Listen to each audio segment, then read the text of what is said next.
Dimanche dernier, Marc exhortait sa communauté et nous aussi, avec les paroles de Jésus, à retrouver le véritable projet de Dieu pour la vie matrimoniale. Le mariage est une vocation enracinée dans le projet divin et donc indissoluble. Ce que Dieu a uni, que l'homme ne le sépare pas. La liturgie de ce 28e dimanche ordinaire de l'année liturgique B nous invite à réfléchir sur la sequela Christi. En d'autres termes, que signifie marcher à la suite du Christ? Et que implique la sequela Christi? Comment le chrétien se positionne-t-il devant la richesse? La première lecture prépare le texte de l'Évangile en illustrant le choix de Salomon qui fait passer la sagesse avant tous les biens. Cette sagesse dans l'Évangile apparaît comme Jésus lui-même. Il s'agit en effet de le suivre.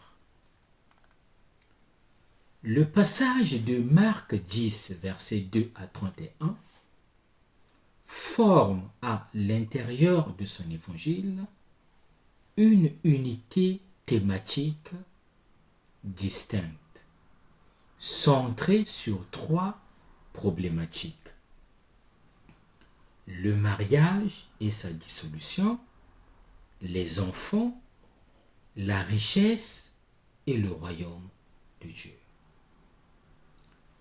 L'évangile d'aujourd'hui est divisé en trois parties. La rencontre de Jésus avec l'homme riche, son colloque avec les disciples sur l'obstacle que représente la richesse pour l'obtention du royaume de Dieu, et la question de Pierre sur la récompense réservée à ceux qui suivent Jésus.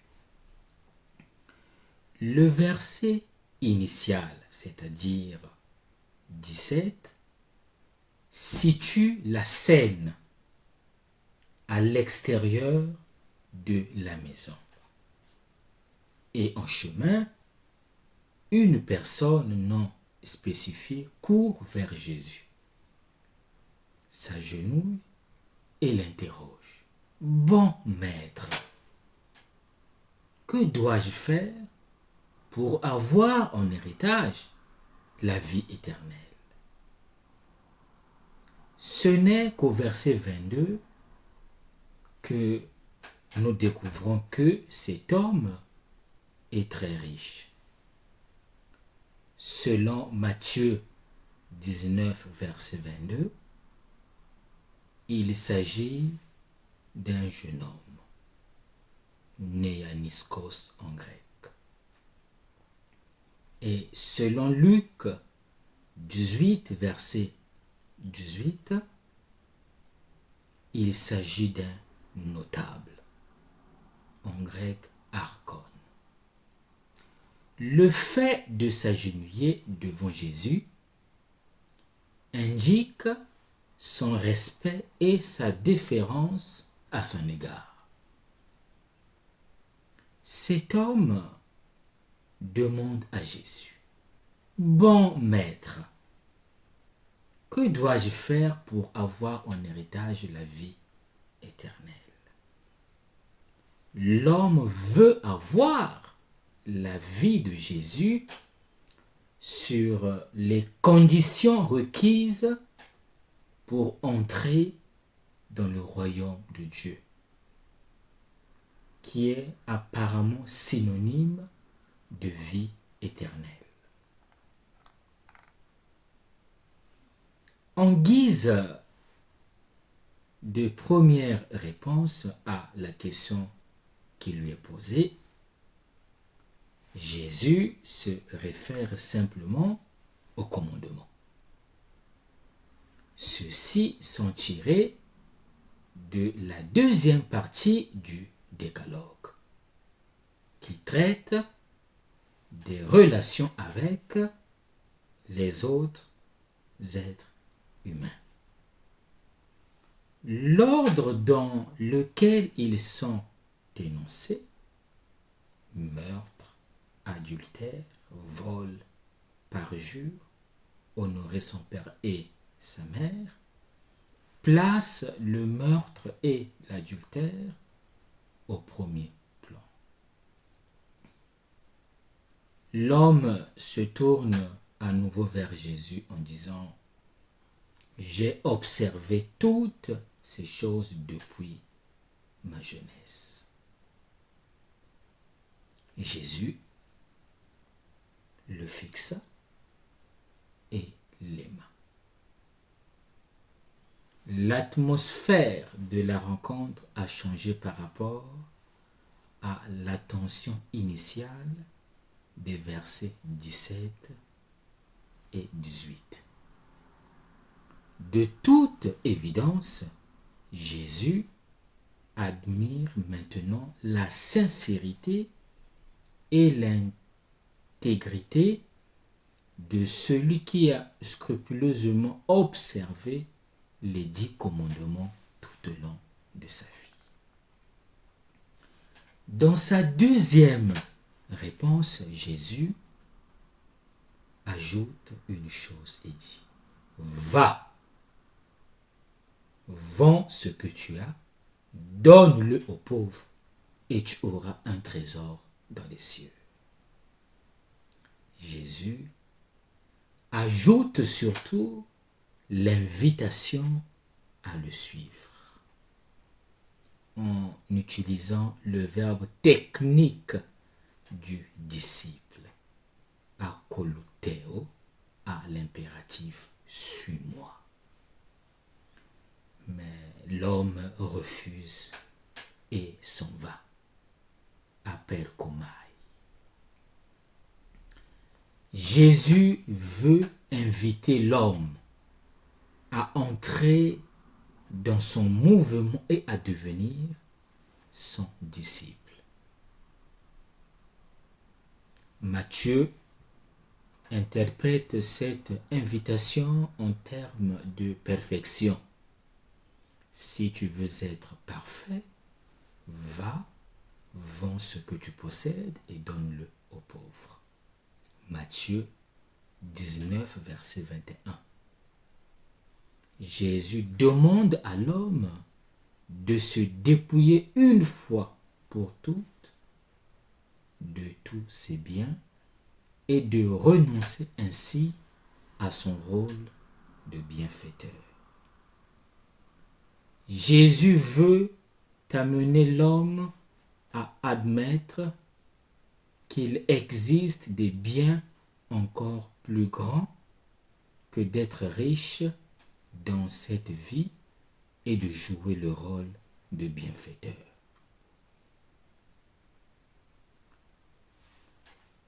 Cependant, l'homme riche s'assombrit.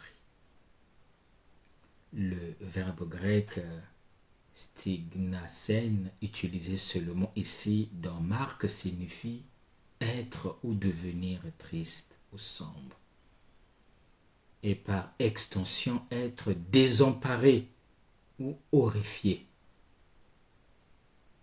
L'homme riche s'en alla attristé. L'homme n'a pas eu le courage de répondre positivement à l'invitation de Jésus à devenir son disciple. Cette invitation aurait impliqué une vie itinérante, libre de toute entrave ou engagement. L'homme riche a été mis en position de choisir la conservation de ses biens et l'adhésion au mouvement de Jésus. Son attachement à ses biens l'empêchait d'accompagner Jésus dans ses voyages en Israël.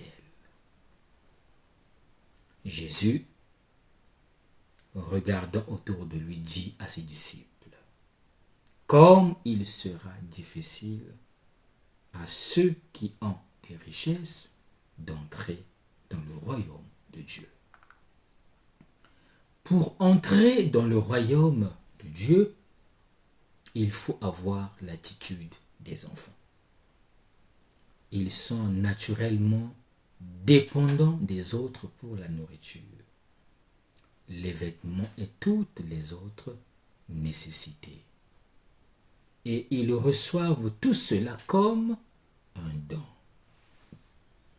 L'obstacle posé par la richesse semble consister dans le fait que la pensée et l'énergie consacrée à l'accumulation et à la préservation de la richesse peuvent détourner l'individu de concentrer toute son attention sur le royaume de Dieu.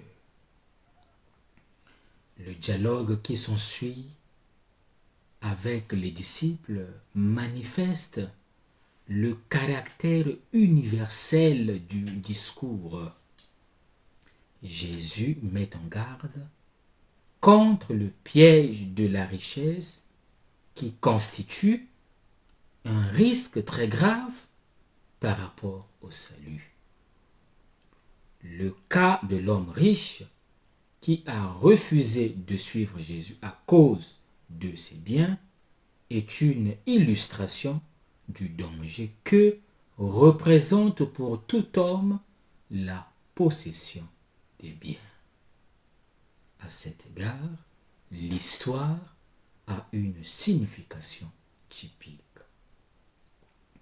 Clairement parlant, dans la figure de l'homme riche, Jésus observe et évalue les hommes, mais en même temps, il leur propose au nom de Dieu la pauvreté évangélique. L'intention de Jésus est de conquérir cet homme pour qu'il le suive. Et la communauté doit apprendre à quel prix cela se fait. Le thème de la richesse et du bien-être matériel qui exerce un pouvoir néfaste sur les hommes est la note dominante de sa prédication. On ne peut servir Dieu et l'argent.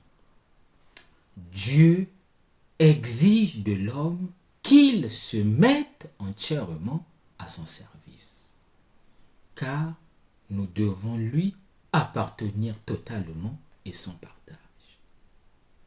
Les richesses, par contre, séduisent l'homme pour qu'il oublie Dieu, qu'il ait une confiance aveugle dans les biens accumulés et qu'il néglige les pauvres qui l'entourent. L'argent rend avide, dur et orgueilleux. Quel est l'enseignement à retenir? La communauté de Marc s'interroge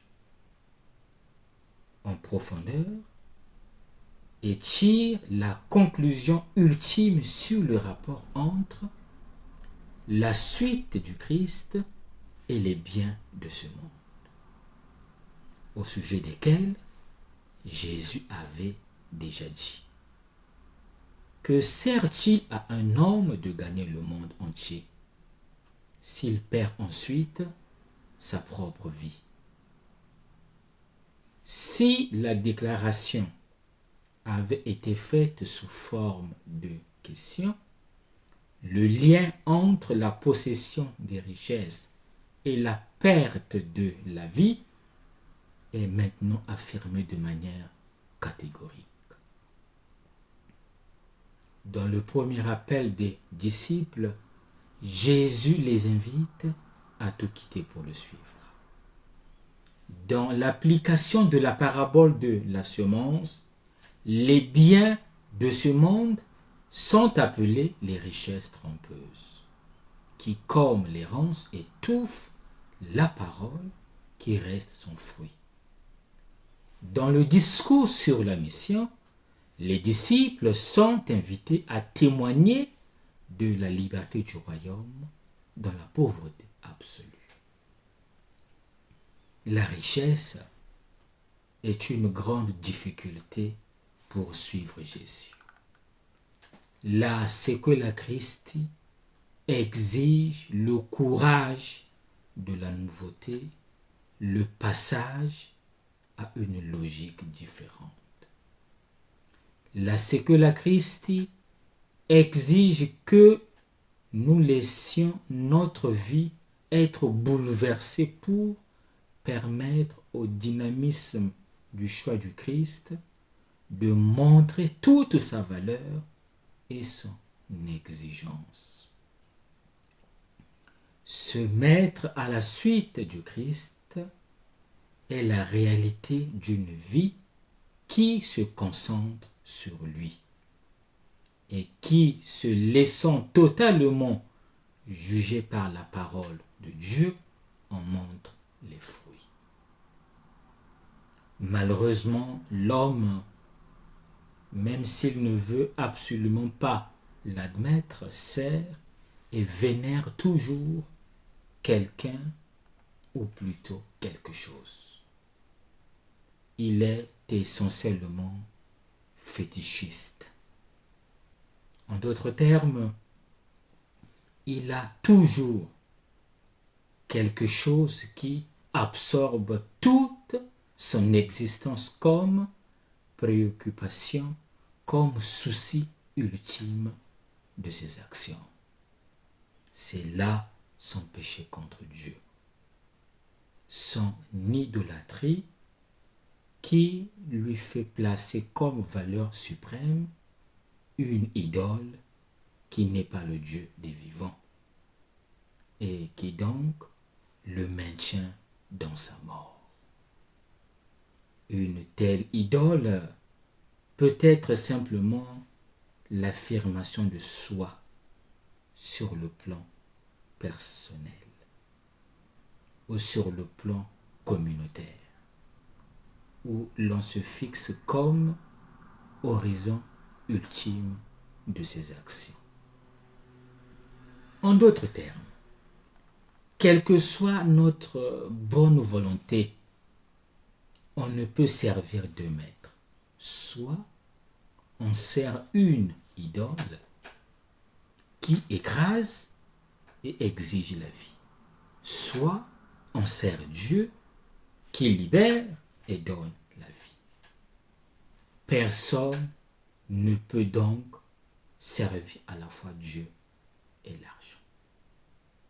D'une manière générale, nous sommes tous dévotement attentifs à la vénération de l'argent 24 heures sur 24, en partie par un culte direct, c'est-à-dire le travail, et en partie par un culte indirect, au repos au travail.